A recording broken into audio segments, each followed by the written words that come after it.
একটা নতুন ভিডিওতে আপনাদেরকে স্বাগত। আজকে কিন্তু মধ্যমগ্রাম বারাসাতে কিন্তু বাচ্চা বিরিয়ানির দোকান ওপেন হয়ে গেল। তো চলুন আপনাদেরকে দেখাবো। প্রচুর লাইন পড়েছে। তো চলুন দোকানটা কোথায় এক্স্যাক্ট সব কিছু বলে দেবো।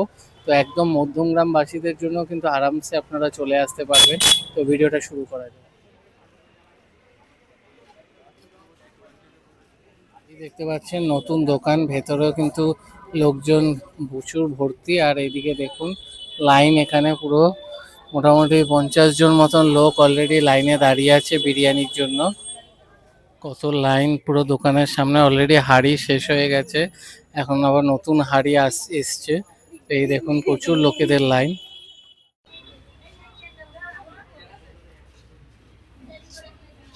ভেতরে বসে খাওয়ার জায়গা, মোটামুটি একসাথে 30-35 জন বসে খেতে পারবে, অনেকটাই বড় জায়গা। আজকেই জাস্ট ওপেন হলো। আপনাদেরকে মেনুটা দেখিয়ে দিই।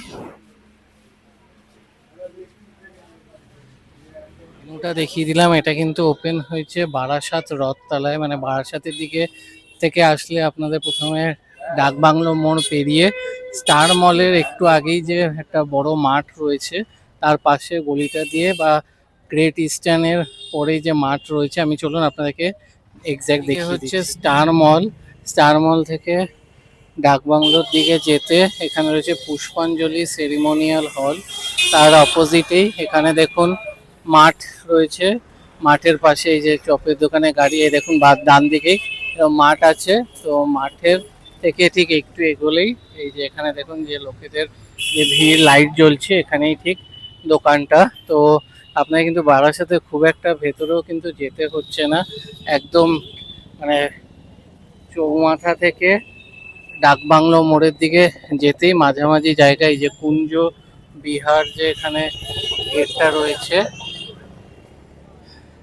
বা পুষ্পাঞ্জলি সেরিমোনিয়াল হল, তার অপোজিটেই যে রাস্তাটা ঢুকে যাচ্ছে একদম সামনে, মানে বলতে গেলে মানে মধ্যমগ্রামের লোকেরাও কিন্তু ইজিলি অ্যাক্সেস করতে পারবে এই বিরিয়ানির দোকান। বারাসাতও বলা যায়, মধ্যমগ্রামও বলা যায়। এখন বাচ্চার বিরিয়ানি কিন্তু বারাসাত মধ্যমগ্রামে আপনারা পেয়ে যাচ্ছেন। আজকে কিন্তু ওপেন হয়ে গেল। তো আপনারা আসুন। আমরা আজকে আর ট্রাই করছি না, কারণ যা লাইন পড়েছে, মানে এখানে বিরিয়ানি পেতে গেলে রাত্রি 10টা বেজে যাবে। তো ভিডিওটা এখানে এন্ড করছি। ভালো লাগলে লাইক করবেন, শেয়ার করবেন এবং চ্যানেলটা সাবস্ক্রাইব করে দেবেন। আবার দেখা হবে নতুন ভিডিও।